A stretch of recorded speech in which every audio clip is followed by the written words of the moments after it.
Dengan sigap, Kangcul langsung menghajar roh air itu, hingga membuat roh air terjatuh dan juga tidak berdaya, serta buru-buru melarikan diri. Di sisi lain ternyata misi dukun buta yaitu menyuruh roh air untuk menempelkan mantra mematikan kepada Yori. Kini Yori pun terlihat sangat lemas. Dia juga bertanya apakah Kangcul baik-baik saja. Ternyata sepatu Yori hilang satu. Kangcul pun meminta Yori untuk naik ke punggungnya karena dia akan menggendong Yori. Awalnya menolak, tetapi akhirnya Yori pun mau menuruti permintaan Kangcul. Nah, Yori khawatir karena tubuh Yongab sedang terluka.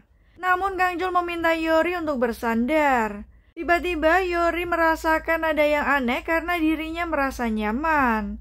Padahal yang berada di tubuh Yongab adalah Kangcul.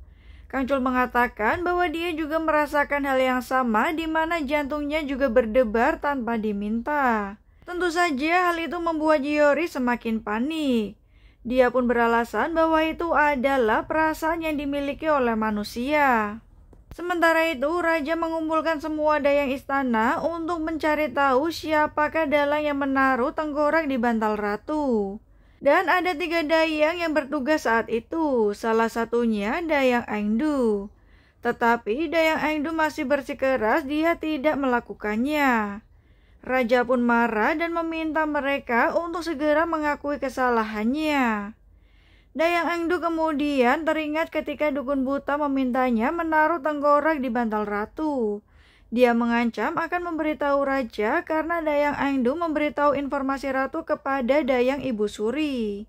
Tentu saja Dayang Engdu juga sangat ketakutan karena dia takut dihukum. Akhirnya dia pun akan melakukannya dengan imbalan beberapa uang. Karena salah satu dari mereka tidak ada yang mengaku, raja meminta agar semuanya dikurung. Setelah raja pergi, salah satu pengawal memberikan catatan kecil kepada Dayang Engdu. Kemudian saat Kangcul akan tidur, tiba-tiba dia mendengar suara obat yang akan disajikan oleh Yonggem. Kangcul pun buru-buru pura-pura tidur, tetapi Yonggem tahu bahwa Kangcul berbohong. Nah, saat itu Kangcul melihat bahwa Yonggem sudah tidak memakai bion miliknya. Ternyata Yonggem sengaja menjualnya agar bisa membeli obat untuk anaknya. Mendengar hal itu, Kangcul sangat tersentuh hingga akhirnya meminum obat yang disajikan. Saat Kangcul akan ke toilet, dia teringat dengan Yori karena takut terkena mantra jahat. Di sisi lain, Yori teringat ketika dia bersandar di pundak Kangcul. Yori pun mengambil gelang milik Yongab dan teringat tentang masa lalu serta berjanji bahwa dia akan segera menyelamatkan Yongab. Di sisi lain, Dayang Engdu menerima pesan bahwa seseorang akan segera menjemputnya dan juga mengeluarkannya. Tetapi karena takut ketahuan, dia pun buru-buru memakan kertas tersebut. Tak lama ternyata Dayang Engdu justru muntah darah. Pengawal Seo pun memberitahu raja bahwa Dayang Engdu meninggal. Ditemukan beberapa aksesoris di kamarnya. Nah, di sisi lain, Bibi masih melihat banyak sekali orang serakah di dalam istana.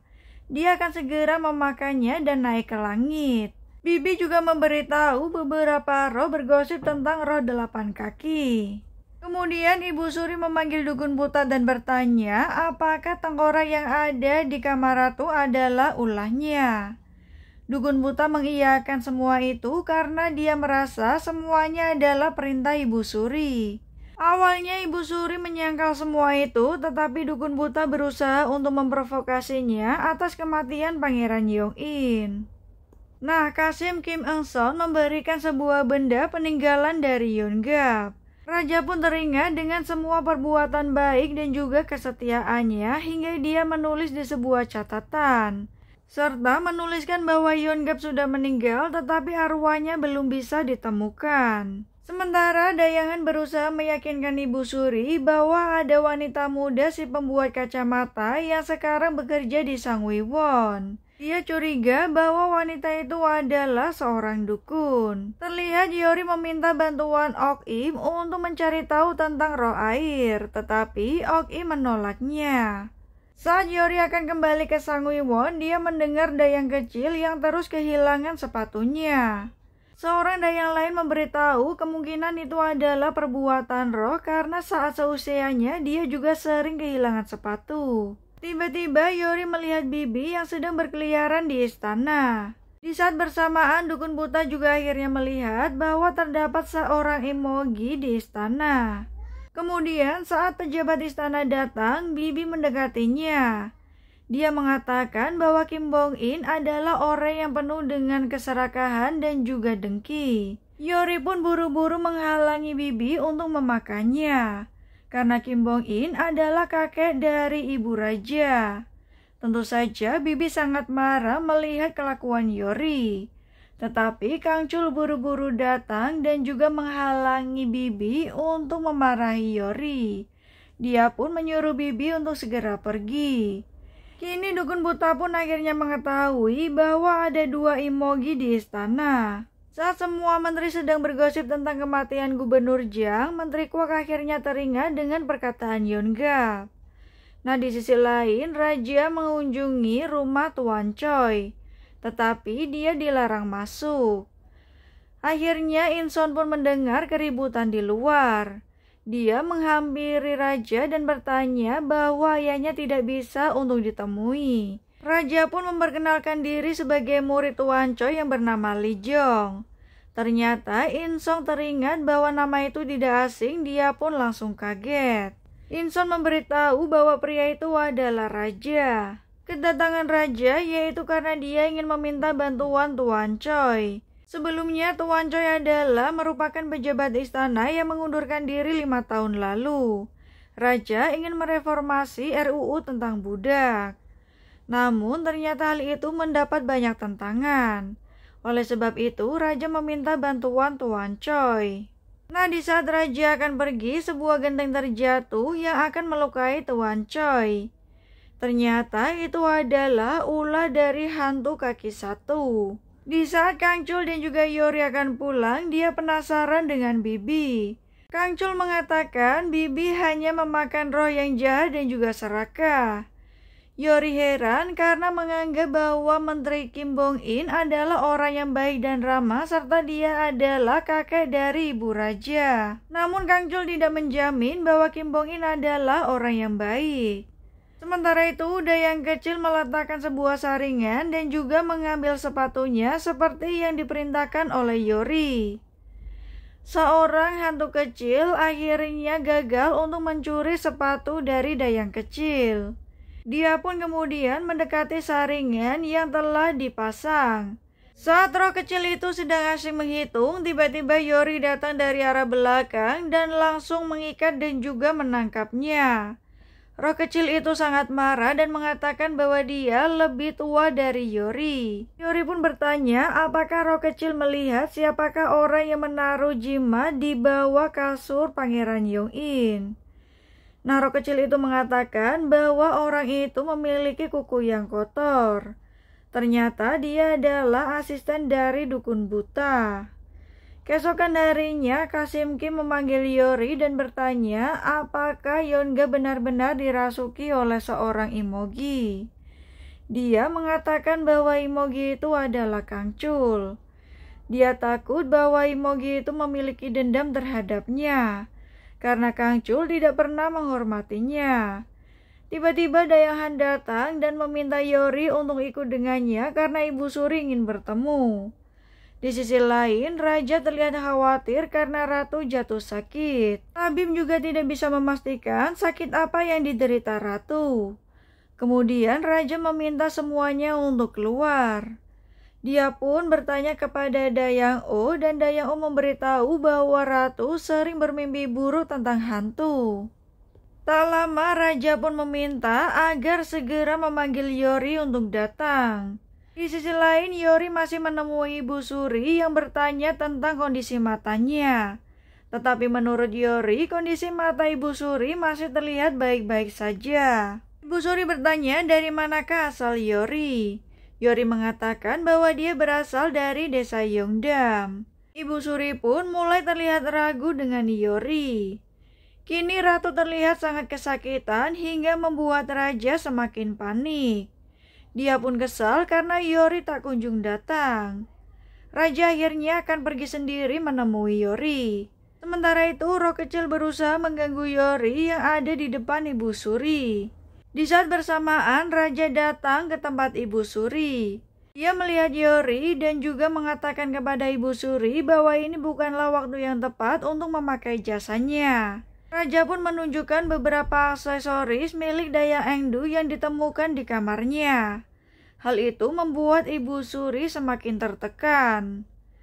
Nah, Ibu Suri kemudian marah kepada Raja karena telah menuduhnya. Raja pun tidak bermaksud seperti itu dan dia tidak akan pernah menghina ibunya. Ibu Suri justru menuduh bahwa Rajalah yang ingin menyingkirkan saudaranya sendiri. Dia menduga bahwa Rajalah yang menginginkan Pangeran Yongin mati berkali-kali. Raja pun mengatakan maksud kedatangannya karena dia mengkhawatirkan Ibu Suri karena Yori sebelumnya telah menemui Ratu dan dia takut Ibu Suri tertular penyakit. Nah, setelah keluar, Raja pun meminta pengawal untuk mengawasi Ibu Suri. Di saat bersamaan ternyata Yori pingsan karena dia jatuh sakit. Yori terlihat mempunyai luka yang sama seperti Ratu. Tak lama Kang Chul pun akhirnya datang dan dia sangat khawatir dengan kondisi Yori. Nah, akhirnya dia teringat bahwa semua itu akibat mantra jahat dari roh air. Setelah semuanya pergi, Raja bertanya apa yang harus mereka lakukan. Yori mengatakan bahwa roh air mengincar janin milik Ratu. Yori sangat mengkhawatirkan Ratu, tetapi Kang Chul lebih mengkhawatirkannya. Kini satu-satunya cara untuk menghentikan penyakit Yori dan juga Ratu yaitu menangkap roh air. Kang Chul pun berusaha membuat Raja menjadi umpan untuk menangkap roh tersebut. Dan mereka harus bekerja sama.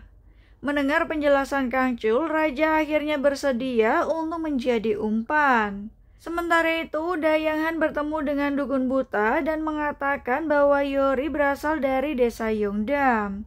Hal itu membuat dukun buta kaget. Sementara itu, Bibi terlihat kesal dengan Kang Chul karena rela melakukan segalanya demi menyelamatkan Yori. Namun, Kang Chul tidak memperdulikannya. Kini, Raja dan juga Kang Chul akan bekerja sama untuk menangkap roh hantu. Pengawal show memberitahu bahwa Yori pernah berpesan agar Raja selalu membawa kacamatanya karena itu bisa menjadi penangkal roh jahat. Namun karena Raja akan menjadi umpan, Kang Chul menyuruhnya untuk menyingkirkan kacamata itu. Kang Chul juga mengancam jika Yori mati, dia akan menjadi roh yang lebih jahat dari roh 8 kaki. Raja pun kemudian menyingkirkan kacamatanya. Selain itu, Raja juga kesal dengan Kang Chul karena telah merasuki tubuh Yongab di mana dia adalah orang yang paling setia kepadanya. Mendengar hal itu, Kang Chul sangat marah hingga akhirnya dia melempar batu ke arah Raja. Tentu saja hal itu juga membuat Raja semakin marah. Mereka berdua akhirnya berkelahi, tetapi kemudian Kang Chul menahannya karena Raja akan menjadi umpan bagi roh air. Di lain sisi, Yori terbaring lemas dan juga bermimpi bahwa Kang Chul sedang dalam bahaya. Yori pun akhirnya terbangun. Tabi berusaha membangunkan Kasim Kim dan juga memberitahu bahwa Yori sudah sadar. Mereka pun buru-buru menemui Yori. Yori bertanya keberadaan Kang Chul. Kasim Kim memberitahu bahwa Kang Chul dan Raja berusaha untuk menangkap roh air. Nah, tiba saatnya Raja dan juga Kang Chul menunggu kedatangan dari roh air di mana mereka sudah membuat sebuah jebakan. Kang Chul heran kenapa Raja begitu setia kepada istrinya. Ternyata Ratu adalah orang yang sangat dicintai oleh Raja karena dia datang ke istana sewaktu muda dan sudah melalui banyak kesulitan. Saat Raja melihat gelang Kang Chul, dia menduga bahwa gelang itu milik Yongab. Namun Kang Chul buru-buru menyangkalnya bahwa itu adalah gelang miliknya. Tiba-tiba Raja akan membuat roh air untuk segera datang dengan membuat darahnya jatuh ke air. Di sisi lain, Yori berusaha untuk menyusul Kang Chul dan juga Raja serta menghentikannya. Dan tiba saatnya roh air muncul dan juga menangkap raja yang saat itu menjadi umpan. Roh itu kemudian menarik kaki raja dan membawanya ke tengah sungai.